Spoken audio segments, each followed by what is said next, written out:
Llegamos a un extremo donde también las posibilidades de consumo nos han limitado a que seas un individuo que tiene dinero para poder consumir, porque en ese consumo tú vas a poder planificarte, porque no hay una verdad trascendente. Efectivamente, Juanma. O sea, gracias por esta ilustración porque de vuelta ayudas a que lo aterricemos. Y bueno, permíteme entonces pasar a la siguiente crisis. A ver, a la crisis de sentido se le sigue otra crisis que es la crisis de la autoridad. Ujú. Eh, de vuelta, antes de la época en la que vivimos, una concepción de la autoridad ligada también a la verdad es la autoridad como aquella que procura la unidad. Y una unidad no arbitraria, sino una unidad basada en valores y virtudes fundamentados en la objetividad de la verdad. Eh, si no existe la verdad, los valores y las virtudes no son objetivos, sino que dependen de la voluntad del que tiene el poder en turno. Entonces la autoridad ya no se ve como aquella encargada de custodiar la unidad en torno a la verdad, sino la autoridad es aquella que puede ejercer sus deseos o que puede ejercer el poder.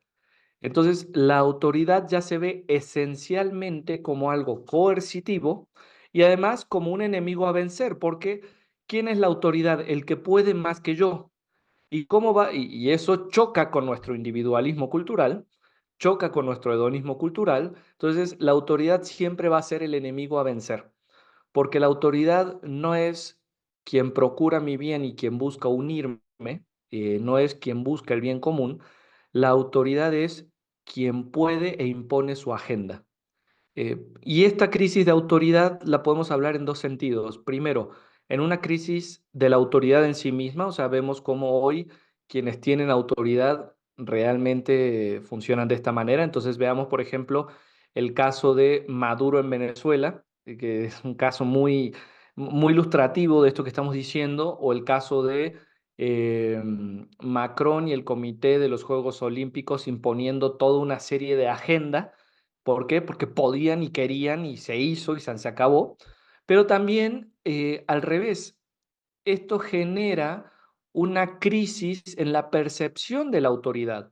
Entonces, padres y madres de familia ya no se ven como la autoridad ayuda, que me ayudan a introducirme al mundo, introducirme a la sociedad y generarme una cultura. La autoridad eclesiástica también es puesta en duda y acá no hablemos nada más de o sea, de un ala o de otra, o sea, progresismo y tradicionalismo en eclesiásticos son posmodernos. Mm.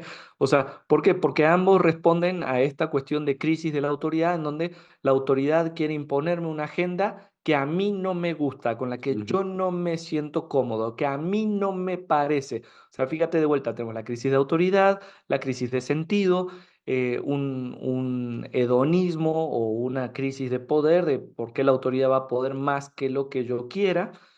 Y Sí, sí, y bueno, o sea, no sé si esto quedó suficientemente claro, pero eh, es que la autoridad, al no estar orientada a un valor fuerte, retomando este concepto o esta idea, u orientado a la verdad, entonces autoridad o poder, ¿para qué? Entonces la autoridad, de manera individual, decimos, bueno, pues ¿para qué? O sea, y se convierte en la autoridad, por ejemplo, en la autoridad política se convierte en lugar, yo no me iría tan idealista a decir, bueno, es que la autoridad estaba orientada a la verdad y entonces con los reyes católicos lo que hacían es que la construcción del bien común y entonces el imperio español, no nos hagamos esas ideas, color de rosa. eh, pero al menos había una confianza en la autoridad, por ejemplo, política, para llevarnos al progreso, ¿no? Nos iba a llevar al progreso a través de la técnica, del desarrollo económico, que ya dijimos está en crisis en la posmodernidad. Entonces, ahora, ¿la autoridad o para qué? la autoridad como garante de la paz, por Sí, ejemplo, ¿no? la- La autoridad como garante de seguridad, o sea, ándale. lo que hablábamos de las fronteras en unos episodios pasados, o sea, Ujú. hay una crisis en la percepción de la autoridad porque la autoridad, en vez de decir cuido a los míos, dentro de mis fronteras, es me interesa más perpetuarme en el poder y si recibir gente me perpetúa en el poder, pues adelante. Entonces, Claro. de vuelta, la crisis de la autoridad es una crisis doble, tanto en el modo en el que se ejerce la autoridad, Ujú. como también en el modo en el que se percibe la autoridad. Y Sí, acá, Juanma, me gustaría resaltar, haciendo mea culpa por parte de nosotros, porque vuelta, no se trata, nuestros episodios no se tratan de denunciar a otros, sino de revisar nuestro modo de vida. Esto nos afecta profundamente a los católicos, o sea, la crisis que tenemos en la confianza hacia los obispos, la crisis que hay hacia los padres de familia, las crisis que hay hacia la autoridad del Papa en cuanto a percepción de la autoridad por una parte y por otra parte los grandes abusos que ha habido en el ejercicio de la autoridad que han permitido otra serie de abusos, entre ellos los sexuales, corresponden a un mal uso y a una mala visión de la autoridad. Y si me permites, Juanma, pasar a la crisis de la autoridad le sigue inmediatamente la crisis en la cultura. Em, Porque la cultura tiene algo de autoridad, vamos a decirlo así, una autoridad social, y la cultura también tiene algo de sentido. Entonces, si hay crisis de sentido y hay crisis de autoridad, viene también una crisis de cultura. La cultura en la posmodernidad ya no se presenta como orientadora ni como educadora. Hay un desprecio de la cultura. La cultura ya no es el garante del bien común, la cultura ya no es custodio de la sociedad. La cultura es esa opresión colectiva que quiere ser normativa de mi modo de vivir. O sea, así percibimos la cultura en la posmodernidad.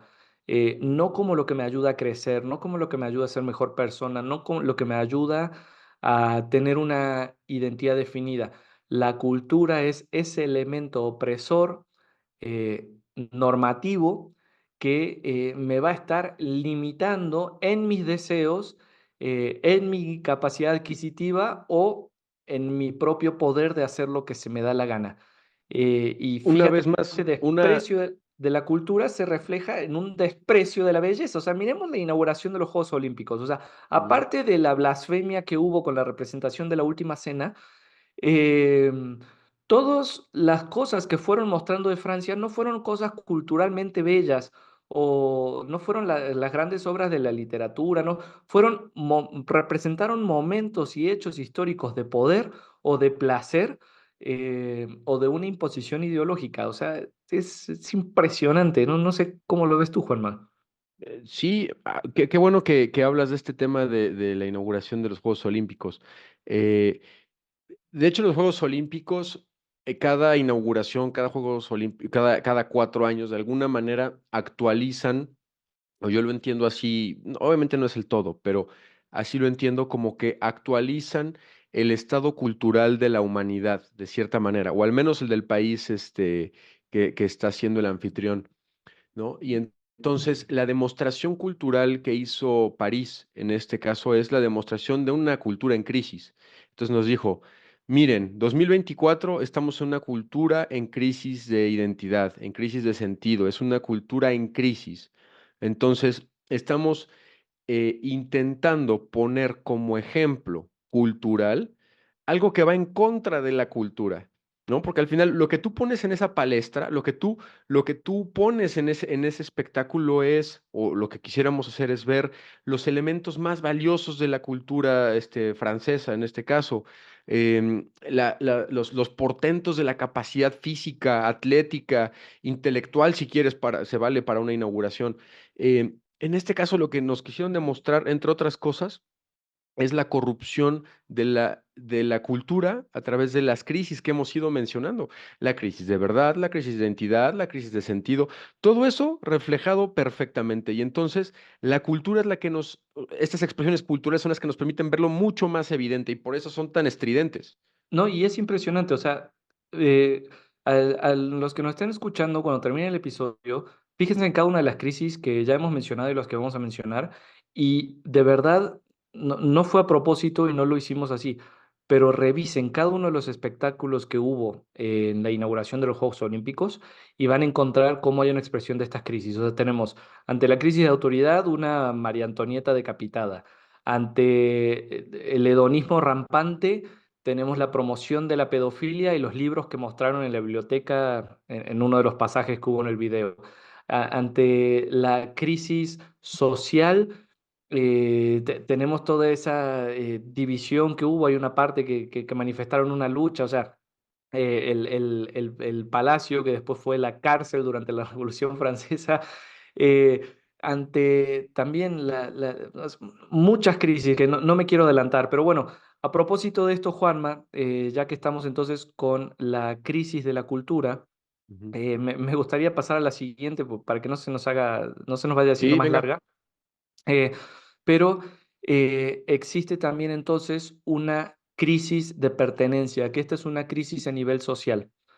Entonces ya no existe valores fuertes, y lo mencionaste tú justo al inicio, el valor del patriotismo, el valor del sacrificio, el valor de la identidad nacional suelen ser vistas como cosas malas y peligrosas en un mundo posmoderno.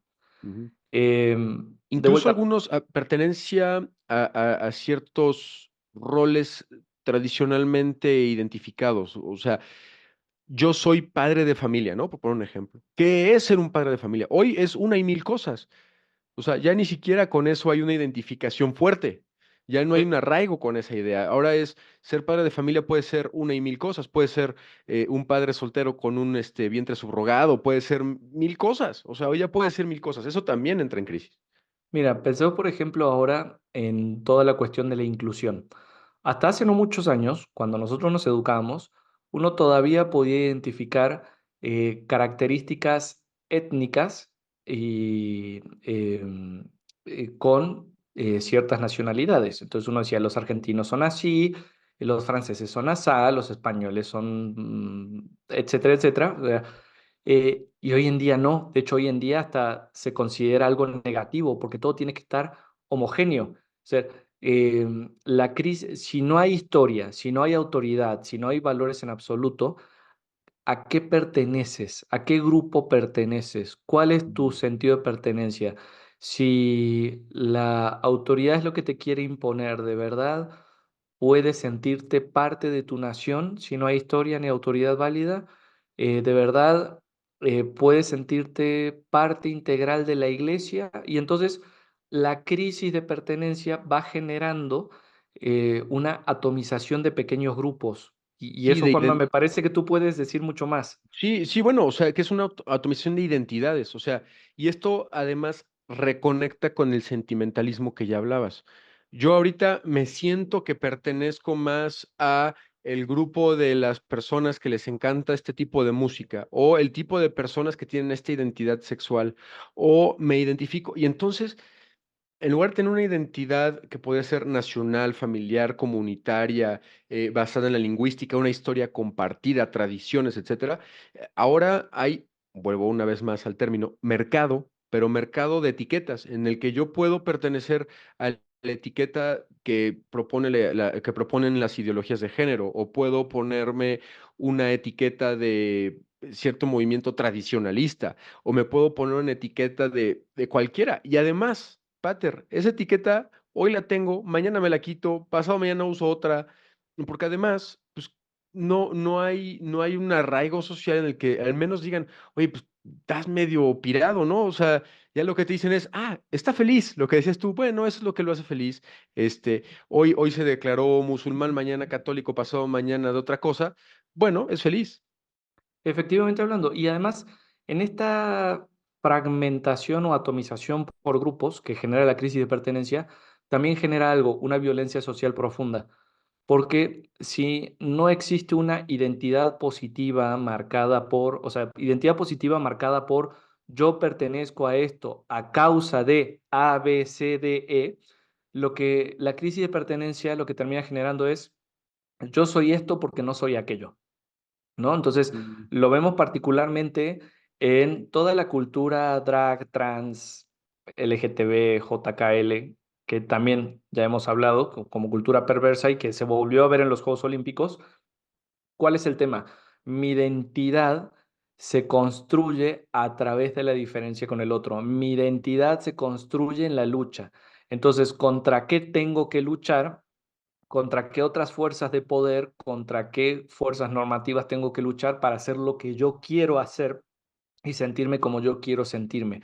Entonces, la crisis de pertenencia eh, va generando una violencia social muy profunda, y la gran paradoja del individualismo, la masificación, porque entonces yo no, la única forma que yo tengo de seguir siendo un individuo es perderme en estos grupos, perderme en una masa en la que más o menos nos parecemos todos, pero con ello soy masa, aunque yo quiera tener mis deseos personales, pero es la gran paradoja de la posmodernidad. Coexisten el individualismo que lleva al mismo tiempo a esta masificación atomizada, válgase la paradoja, de estos grupos.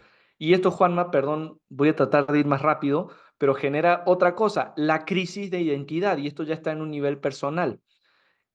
Si yo no tengo un grupo marcado por valores propios, sino marcados por las discordias, si yo tengo desconfianza en la autoridad que me constituye como persona, si yo no tengo un sentido de vida, o sea, está la crisis de sentido, entonces, ¿quién soy yo? Entonces, la posmodernidad va a estar marcada por crisis de identidad muy profundas en donde no, el yo va a estar muy asediado. Y por eso tenemos, por ejemplo, en el ámbito de la salud, tantos episodios sociopáticos o depresivos o de fragmentación a un punto de vista de salud mental, o sea, el tema del surgimiento de los problemas de salud mental, por una parte, muy fuertes.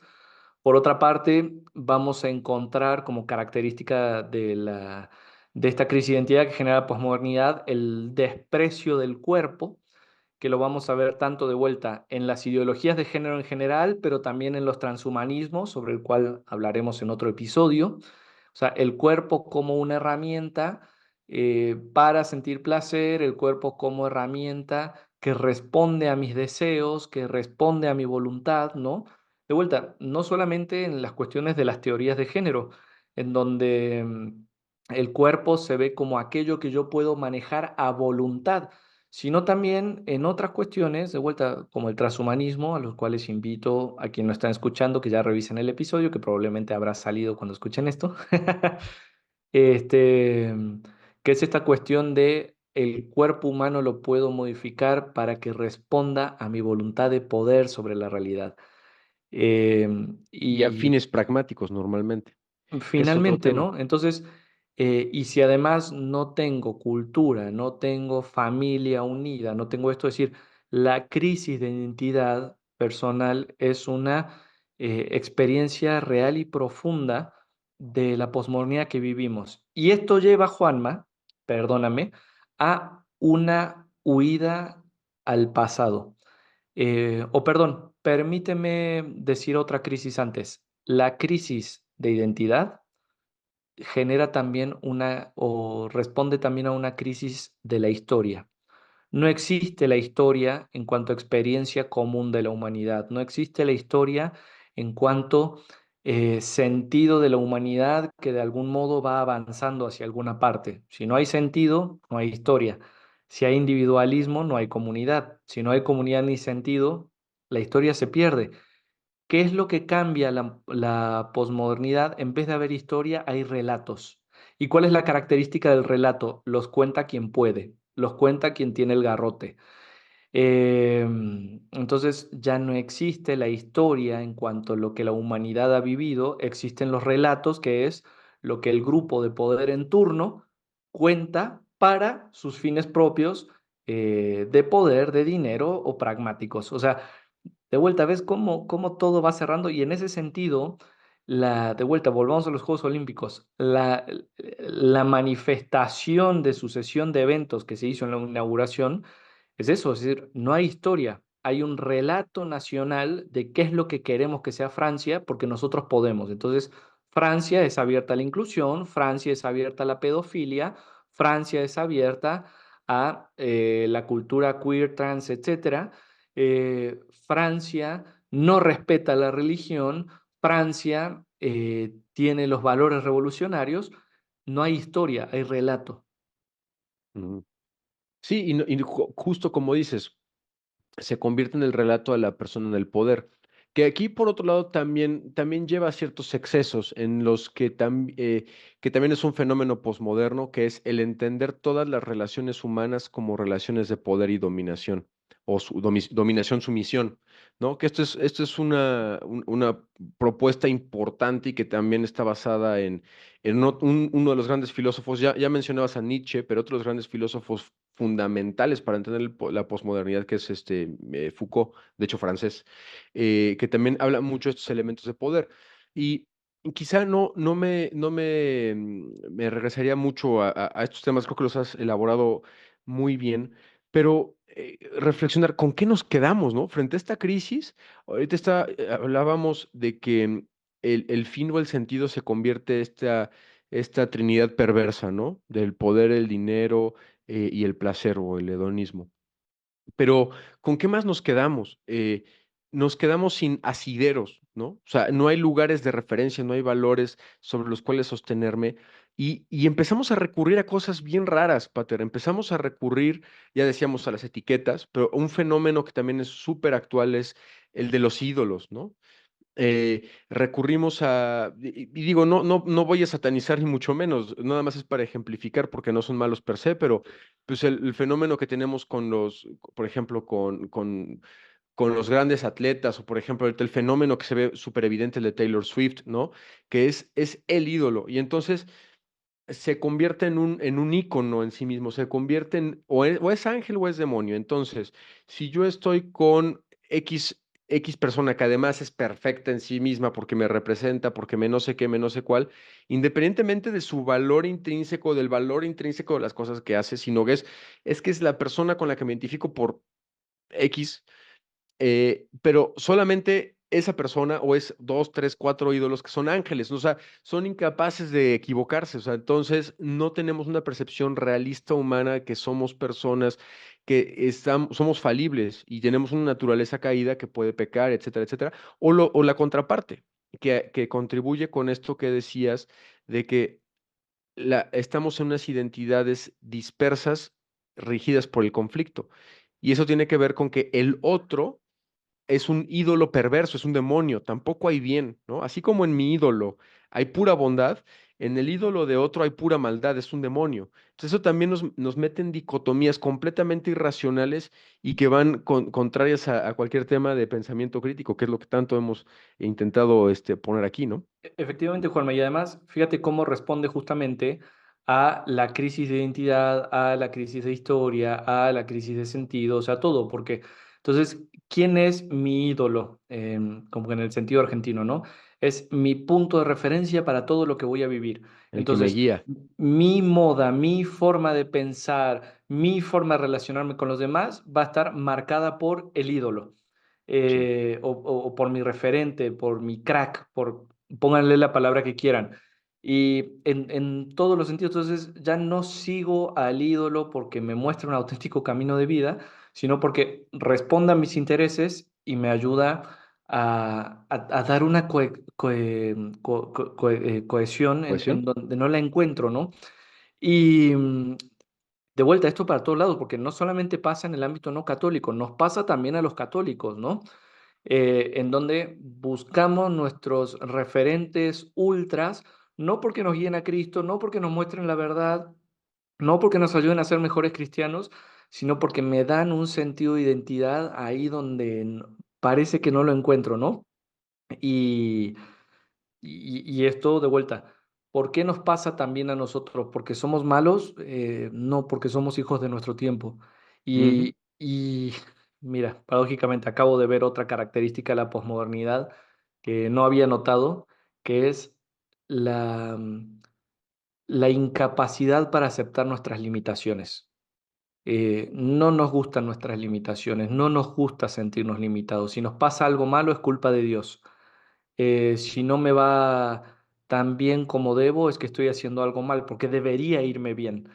Em, si las cosas no están funcionando, es culpa del otro. Es decir, esta cuestión de que somos limitados y que las limitaciones no son algo necesariamente malo, sino que son algo bueno, ahora sí que se borran los límites, Mm, tanto a nivel geopolítico de vuelta, se borran las fronteras, no tienen sentido las fronteras, pero también las fronteras personales. Puedo borrar mi cuerpo, puedo hacer de mi cuerpo lo que yo quiera, ¿no? Pero también se borran los límites respecto ahora sí en cuanto a limitaciones personales, ¿no? Pues resulta que ya no estoy joven, resulta que envejezco, resulta que necesito ayuda, resulta que puedo aprender. No, todo tiene que, los límites no existen, existen de vuelta la omnipotencia, es decir, mi voluntad de poder que debería poderse manifestar sobre todas las cosas. Y si no se puede, es culpa de otro.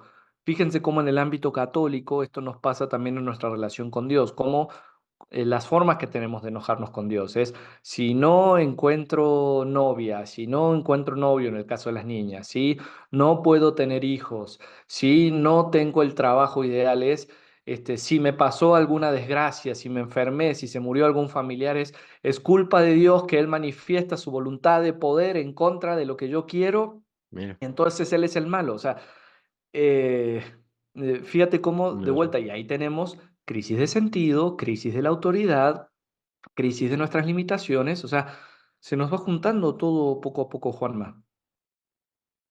Sí, Pater, creo que podemos ir cerrando a este momento el episodio, pero obviamente yo lo que quisiera hacer, si te parece bien, hemos cubierto hasta el momento, según nuestros principios y metodología de falsas máximas, la parte de la denuncia. A mí me gustaría también compartirle a nuestros oyentes la parte propositiva, la parte, pues sí, la parte, sí, la propuesta, ¿no? Primero denuncia, luego propuesta, pero tal Pues vez estoy pasando te por hago, alto algo. te hago una propuesta, Juanma. Creo que A este ver, episodio ya duró bastante y podemos hacer algo similar a lo que hemos hecho otras temporadas. a ver, Quedémonos con esta parte, quedémonos con la parte de este análisis, quedémonos la con la parte parte de fea. lo que ocurre, sí, y dediquémosle otro episodio a hablar de cómo podemos ir respondiendo estas cosas. Porque creo que ya hay mucho que digerir en este episodio, siendo fiel a esto, me gustaría decir lo siguiente. La posmodernidad, como dijiste tú, Juanma, es el ambiente que respiramos y en el que vivimos y en el que nos movemos y en el que va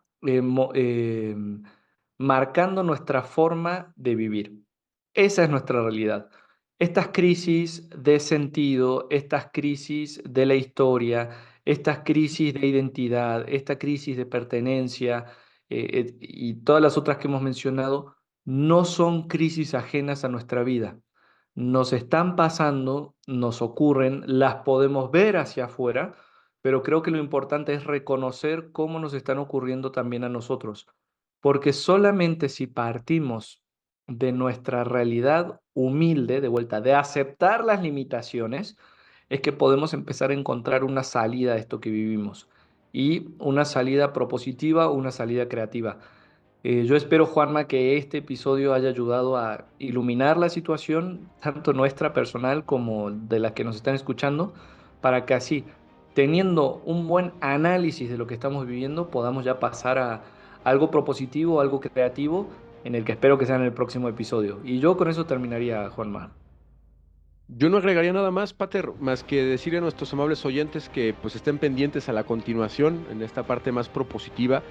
Les damos a agradecer mucho que lo puedan compartir ahí donde nos estén escuchando en YouTube, en Spotify o si nos vieron en alguna cápsula o en algo de Instagram o en alguna de nuestras redes sociales. Por favor, compártanlo, creo que es muy valioso. Y también, coméntenos. Creo que podemos también nosotros elaborar algo mucho más nutrido con sus comentarios como ha pasado en otras ocasiones. Y pues nada, nos vemos en el próximo episodio y que viva Cristo Rey. ¡Viva!